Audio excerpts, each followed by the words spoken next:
People been asking about you. Ain't nobody been asking about me, man. Ain't nobody. They want to know where the hell VC been at. I've been under a crack rock. Hey man, I've been around the world. I can't stop my baby. I don't know when. I don't know. Okay. Nah, but I've been around, man. Doing my own thing, man. I've been a shark, man, in a small tank, man, and now it's time to elevate and get into a bigger tank. So in 2010, you know, it was a recession started in 08. Okay. So when I got out of school, it wasn't no jobs locally as far as like the news stations and like the radio stations, 102 Jams, 97.1. Nobody wasn't hiring. So I went, you know what I'm saying, and went to a regular job, working at McDonald's. So it was crazy. My question was, how does it feel to go from all of that to working at McDonald's? So I like from sugar to shit. Yeah, man. We here, man. What's up, YouTube? You already know what it is, man. Top Flight USA back with another one. Yeah. What up? VC. What's goody, man? What's up, brother? What's good with you, man? Man, chilling, man. Chilling. You know, just maintaining. Yeah, always. How you feeling? That's a nice phone, too. I'm feeling good, man. It's wacky tacky. What's today? Wednesday?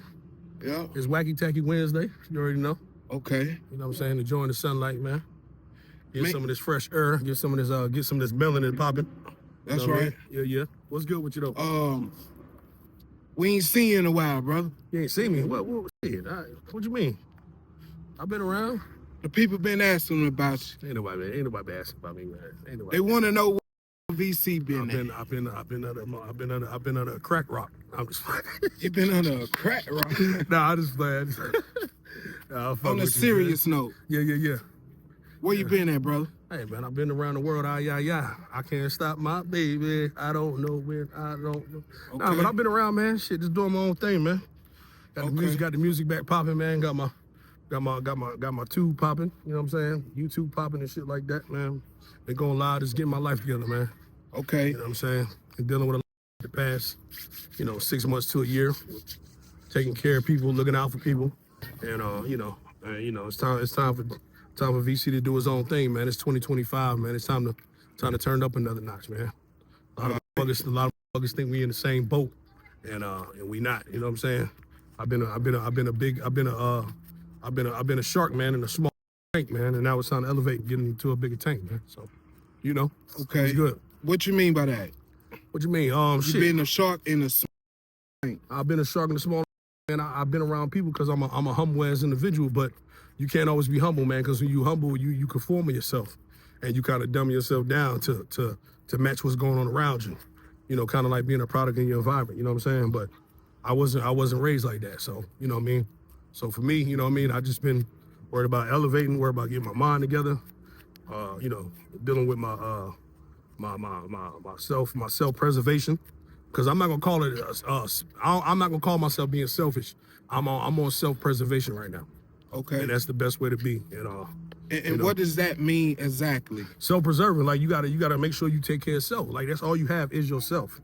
You feel what I'm saying? This body is all we got. You know what I'm saying? You come in with this body and you're gonna die with this body. You know what I'm saying? Okay. And I done been through a lot of trials and tribulations. I don't really think I wear, you know what I'm saying, the scars and terrors and shit that went on in my life. I feel like I don't wear those on my face.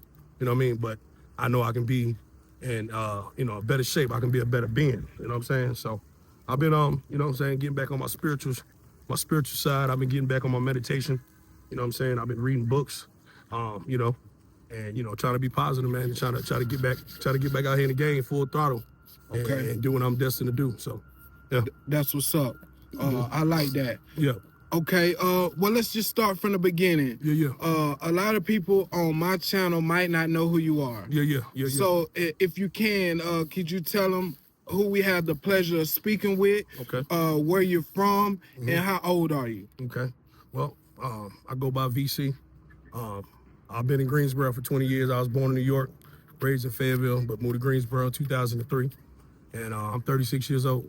Okay, 36 years old. Mm-hmm. You said you're originally from New York? Yeah, born in New York. Yep. And you moved to Fayetteville. Yep. And you was raised in Greensboro. Yeah, raised in Fayetteville. I came to Greensboro in 10th grade, so. Yeah, okay. So I've been here about over 20 years now.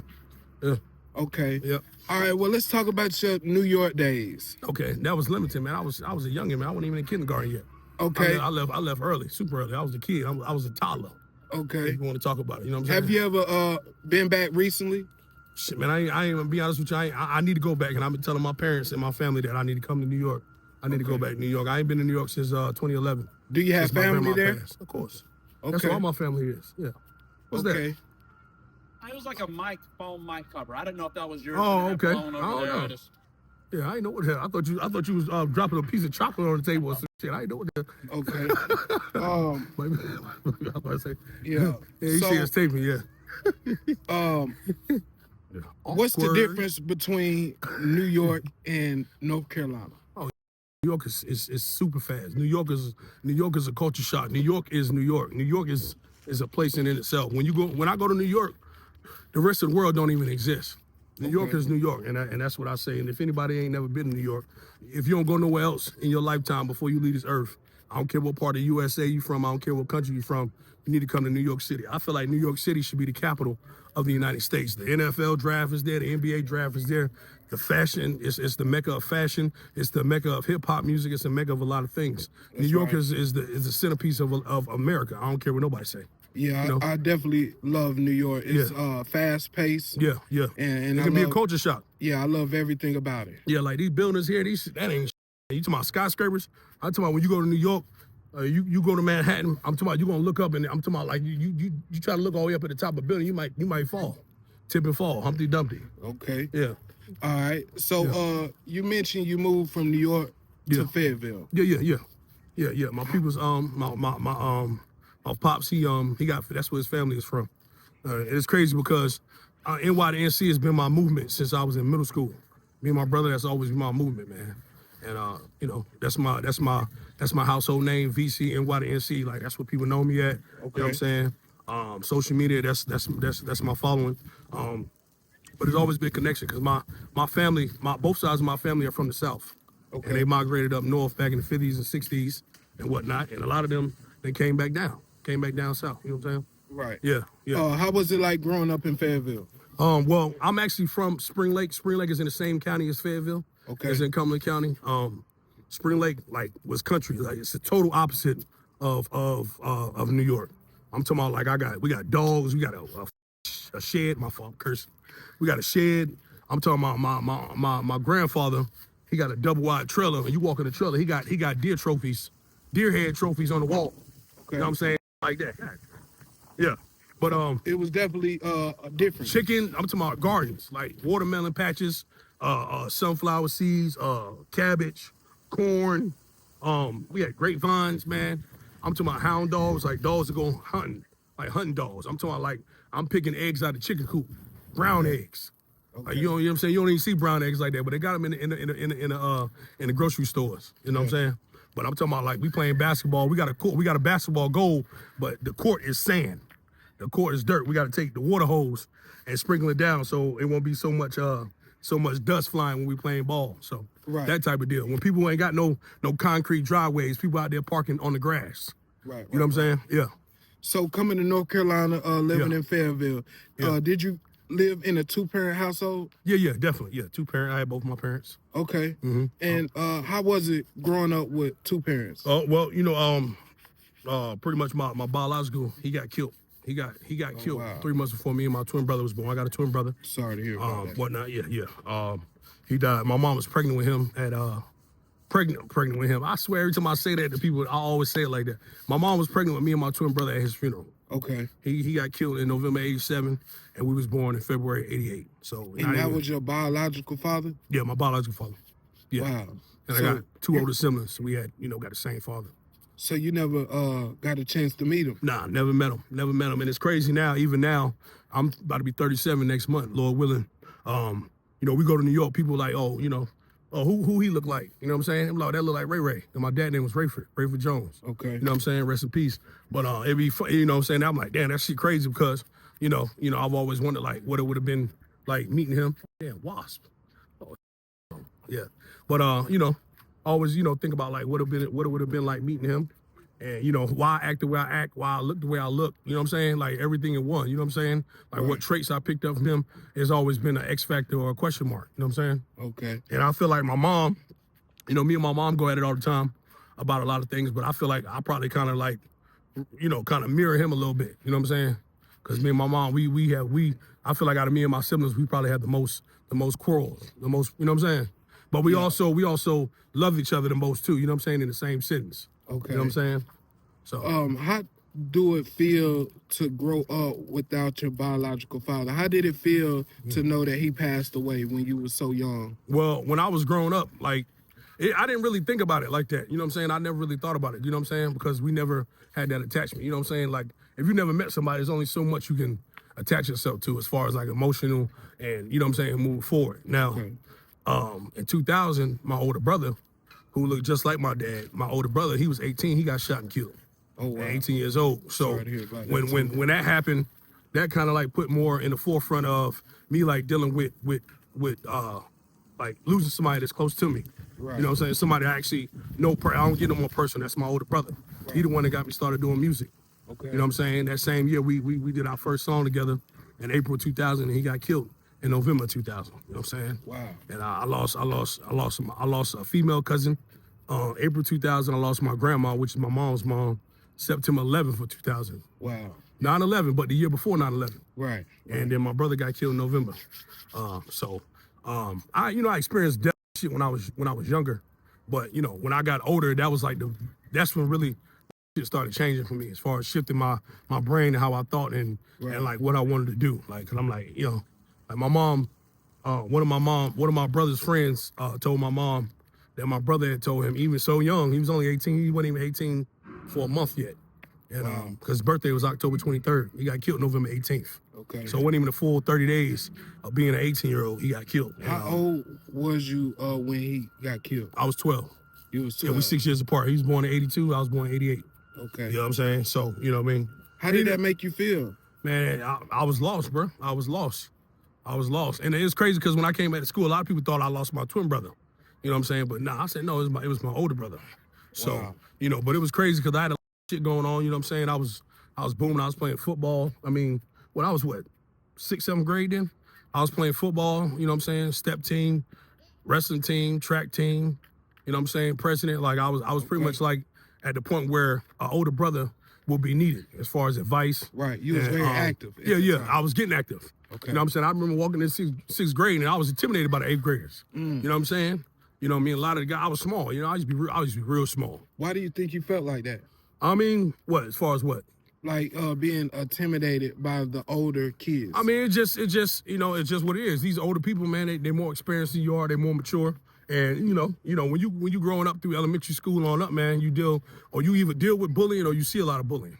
Okay. Or you was the bully. You know what I'm saying? So I kind of dealt with a little bit of all that. I've been dealing with that since kindergarten. And when I got to middle school, you know, going from elementary school, I was at the top of my class. Okay. Now you starting over again as a 6th grader. Right. You know what I'm saying? So are you saying you dealt with a lot of bullying in middle school? No. I didn't really have that many problems, but I mean, I did deal with, you know, fighting like that. Not a lot of fights, but, you know, a lot of people used to, you know, joke on me about my skin, about me having a lazy eye. Okay. I remember in 8th grade, a girl, my hands used to be real bad. I used to have real bad eczema. Okay. And my hands and my feet used to break out real bad. My shit's cleared up now, y'all. But anyway, it's funny because, you know, like 16, 17, I started doing massages, and that's like one of my trademarks, doing massages. But when I was in middle school, I remember a girl told me 8th grade, and I don't know where she at. I hope she watching. But she told me, she said, I can never be your girlfriend because I can't hold your hand. That's what she told me, and I'll never forget that. And that was damn over 20 years ago. How you think that made you feel when she told you? How it made me feel? If I'm 36 and I still remember she said that, nigga, you know it. You know what I'm saying? So what type of emotions did you have when she told you that? Man, I'm like, well, yeah, you can kiss my goddamn grits. Nah, I ain't.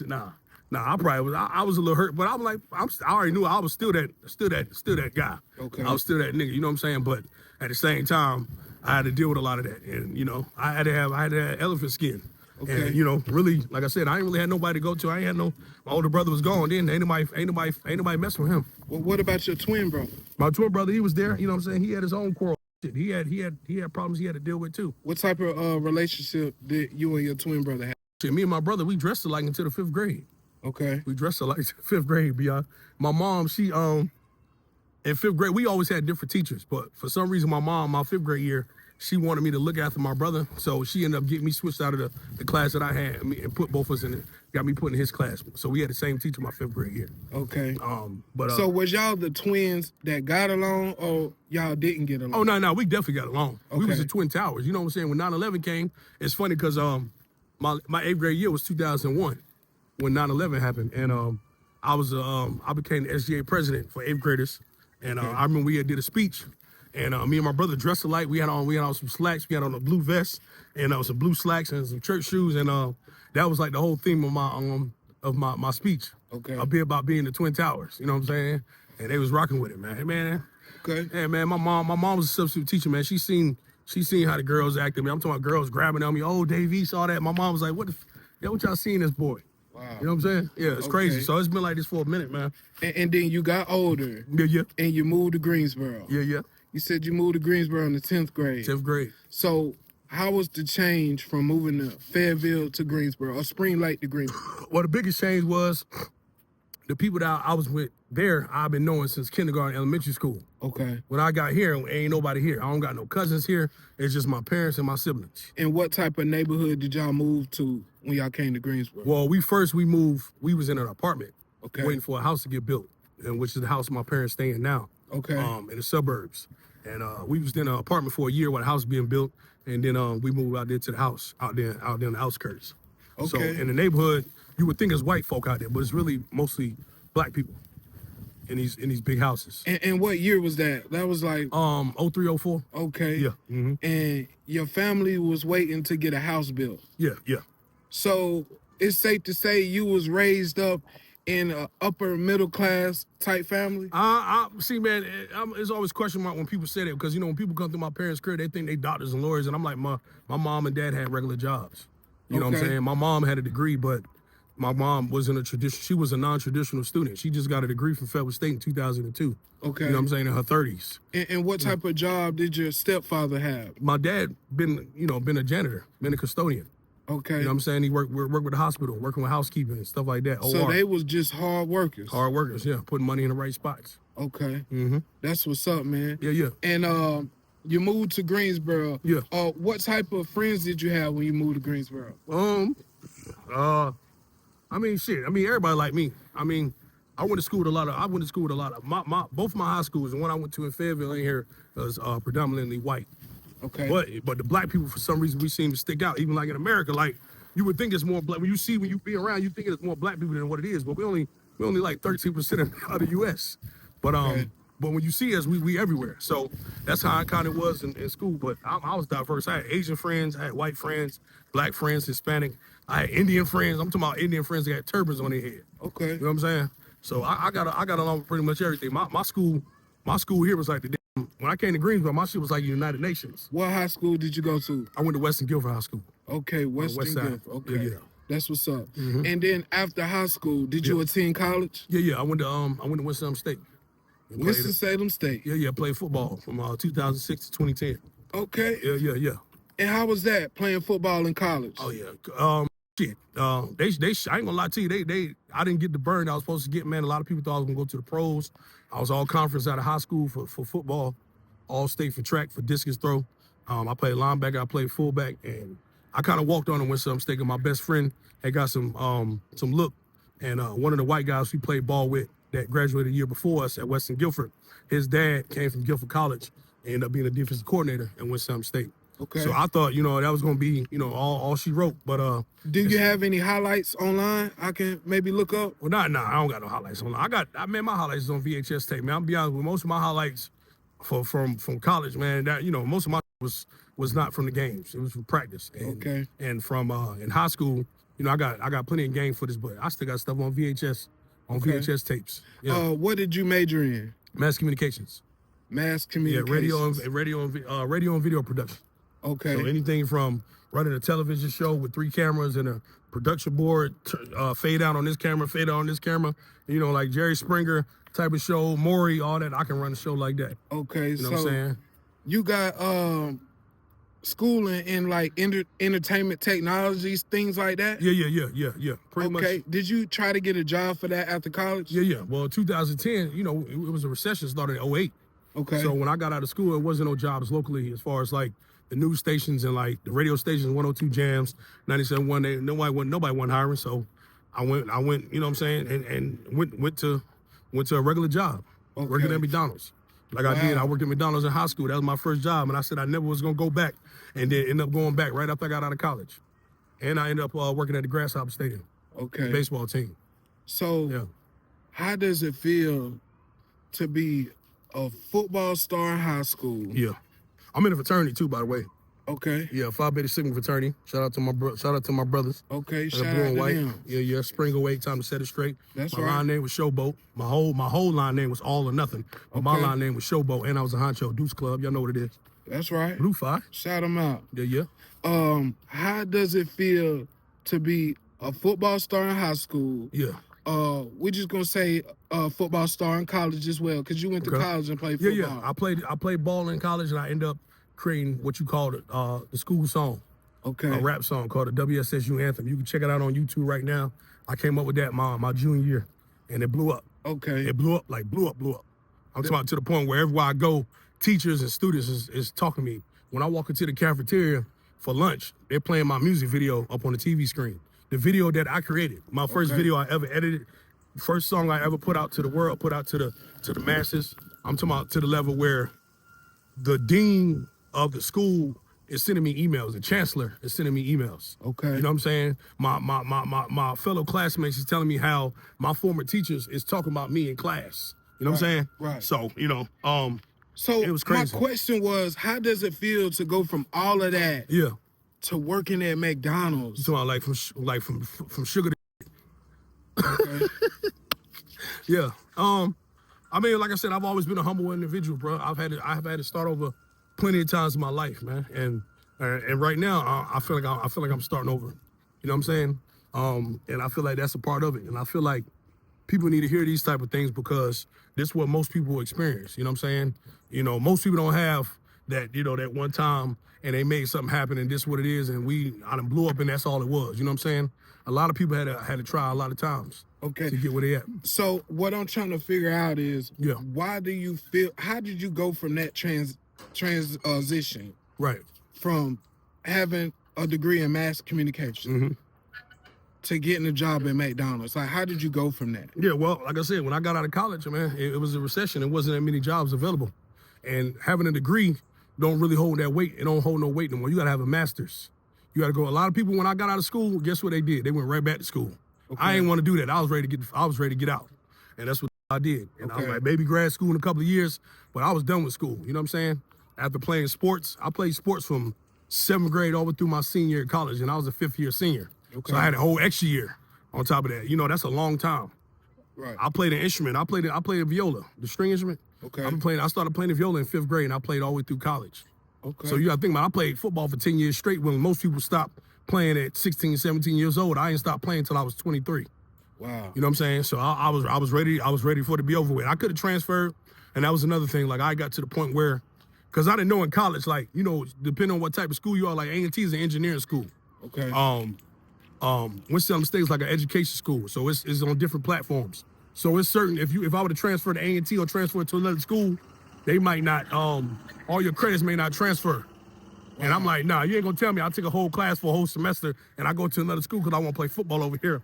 And you're gonna tell me that this shit don't count and I gotta take it over, or I gotta, you know what I'm saying? Why do they do that? I don't know. That's just how the college system works. It's not the same as in, you know, grade school and shit. So I was like, heck no. I said, man, nah, I'm just gonna go ahead and finish. And I didn't quit football. I kept playing. And whatnot. I didn't quit. That's one thing nobody said. I didn't quit. You know what I'm saying? I didn't agree with how I was treated because it's a lot of politics. I feel like it was a lot of people that played that wasn't better than me. I feel like it was a lot of guys that played that was on scholarship, because coaches got money invested in you. They're gonna try to play. They're gonna play you. They play you. Right. And I mean, it makes sense. You know what I'm saying? If I got money invested, hell yeah. But I played behind a lot of people that wasn't better than me. Okay. Working at McDonald's. Yeah. Where was your life at that point? Like, where were you living at? What are some of the things you was doing? at that time? Well, when I worked at McDonald's, this is the second go around. You talking about when I got out of college? Yes. Oh, well, I was at home for a couple of months and I ain't worked long. You know what I'm saying? My brothers had already been there, you know what I'm saying, out of school and wasn't doing too much. So I kind of feel when I got out of college, I was broke. You know what I'm saying? And I came right back with a college degree on a high horse, like, oh, I got a degree and I'm about to go out and make all this money on to going back to a regular job. You know what I'm saying? Right. Me and my mom got into it. You know what I'm saying? Me and my twin brother ended up getting an apartment. And my little brother, he came along. So, now we got a whole apartment somewhere in the hood. Right. I ain't gonna lie, it was cheap. You know what I'm saying? It was like, we paying like $3.99 a month, $400 a month. You know what I'm saying? So we was like, bump that. We about to goddamn make this shit work. Signed the lease and whatnot. I was working at McDonald's. I was working in Greensboro Grasshopper Stadium, seasonal with baseball. And I ain't had no car, man. I was riding, taking the city bus. Wow. And that was another reason why, you know what I'm saying, I worked at McDonald's, because it was close to where I stayed at. Right. You know what I'm saying? Because I ain't want to get no job somewhere where it's hard to get to work. Some people go get a job, just go get a job somewhere, then can't make it to work because they ain't got no car or they got transportation problems. I'll say, man, you might as well get a job that's close to you or something easy. If you late, you can still make it. You know what I'm saying? Okay. So that's why I kind of did that, because this McDonald's everywhere. Right. And I'd already done it. So when I got out of college, out of high school, and got out of college, me going back to the McDonald's was like riding a bike. It was second nature. So it was easy, something easy. Right. Yeah. Okay. A few years later, Yeah. after McDonald's, Yeah. where was your life at that point? Oh shit. I started. I got fired from McDonald's and started working for the school system as a janitor. For for Guilford County Schools, and that's Okay. That's my pay increase. You know what I'm saying? So it was a little different. Brothers ain't there no more. You know what I'm saying? Now, I'm working a job. Ain't nobody in the apartment but me. So I'm definitely trying to make ends meet. You know what I'm saying? Right. You know what I'm saying? So I started hustling. I was working, but I started hustling. You started indulging in street activities. Street activity, if you want to call it. You know what I'm saying? Yeah. What was you hustling? I was man selling a little bud. You know what I mean? I was like, damn, everybody keep coming to me. I'm smoking weed. I'm like, everybody keep coming to me looking for weed. I said, damn. My people's like, yo, if you goddamn if you instead of doing this, want you to get you a quarter, blah blah blah. I'm like, for $25. I'm like, shit, damn. I can get a quarter. That's 7 grams. I can goddamn take a couple of little 0.7, 0.8s.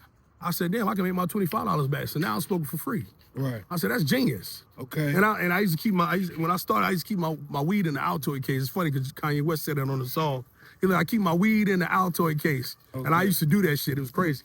But yeah, man. So I went from like just smoking for free to now I'm cutting back. Now I'm making some profit. Now I'm able to get a half this time. Right. Or maybe get a zip. You know what I'm saying? And I'm talking about some mid.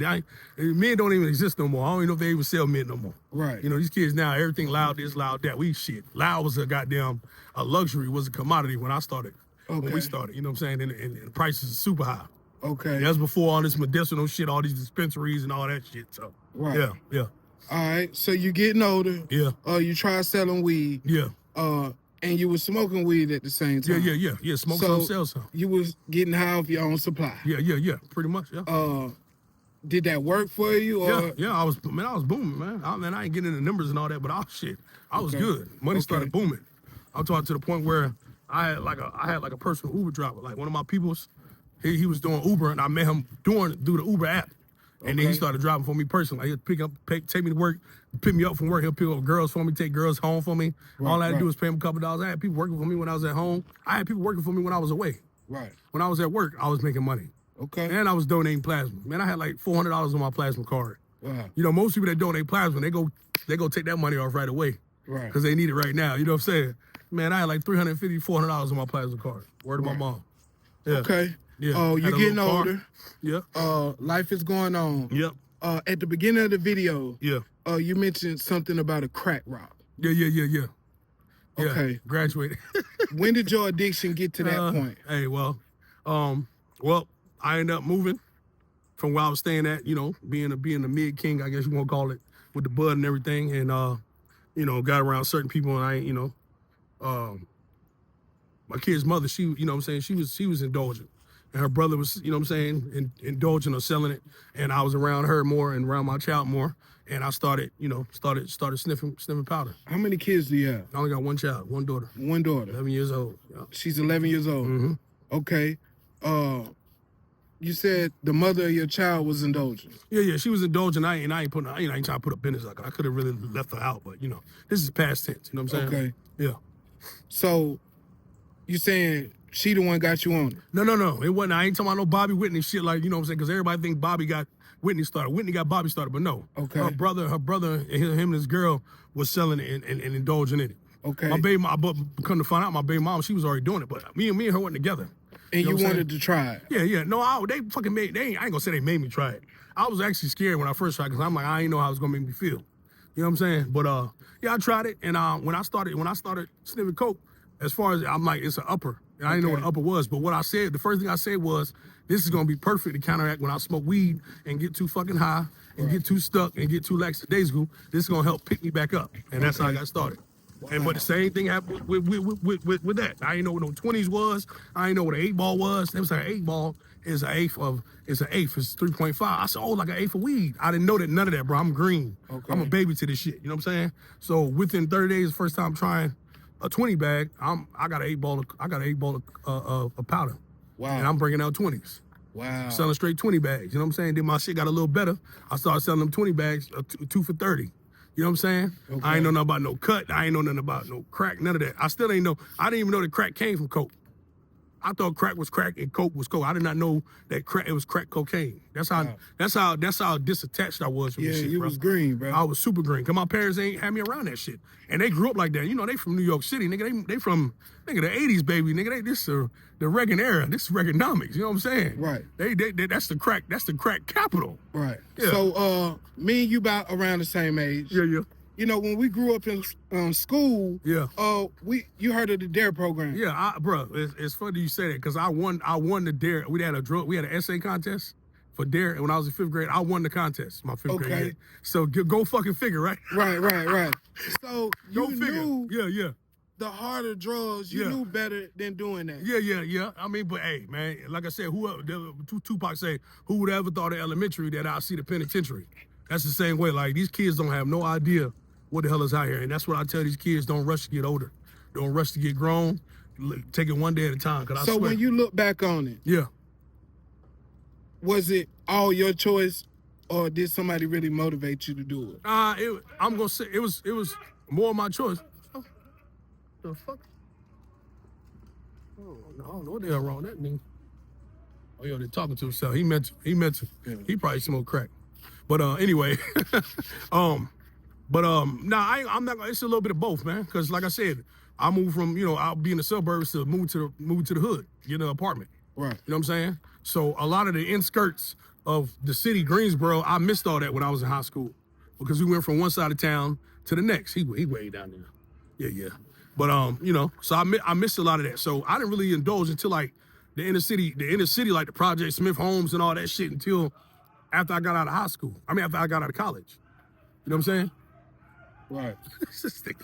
Yeah, this dude tripping. Yeah. He down there. Yeah, man, you got right. you got a good story, VC. Man, we've been going for about 30 minutes. Yeah. We going for a bit. I think we need to be continued. Yeah, we got the TV. Yeah, you got to cut this anyway. It's too long. They ain't gonna watch all this. But they bike, man. But I'm bike, man. Okay. I'm bike, man. Y'all check bet. it out, man. So we're gonna be continued this. Yeah. Where can they find you at on social media? You can find me, man, youtube.com, VCNY2NC. That is the number 2. Okay. You can find me on I'm on Facebook and Instagram right now, but I got to get back into my accounts. So right now I'm just pushing my YouTube right now. I got 2,500 subscribers right now. Okay, y'all go subscribe to VC. Yes, sir. ASAP. I'll go YouTube live. I got some new content I'm working on, some new music, new everything right now, man. New VC, man. It's 2K25, man. It's time to blow up. Stack my dough up. That's right. Like that. And if anybody wanted to donate to you, do you got a Cash App or something like that? Cash App right now. The Cash App I'm gonna use my mama's Cash App because that's the only person I can trust. Okay. $LYFZ. That's my mama's Cash App. She gonna hold my money and she gonna make sure I keep it in the right places. She ain't gonna motherfucking goddamn have me out here looking stupid. You feel what I'm saying? So if y'all wanna donate, $LYFZ. And who name comes up on that Cash App? I think her name is on it. I don't want to put her name, but I think her name is on it. Well, but nobody else has that Cash App. It'll be her. She'll be the only one that comes up. Okay. Her face, my mom's face will come up. And repeat that one more time. $ LYFZ. Life. Okay. Yes, sir. All right.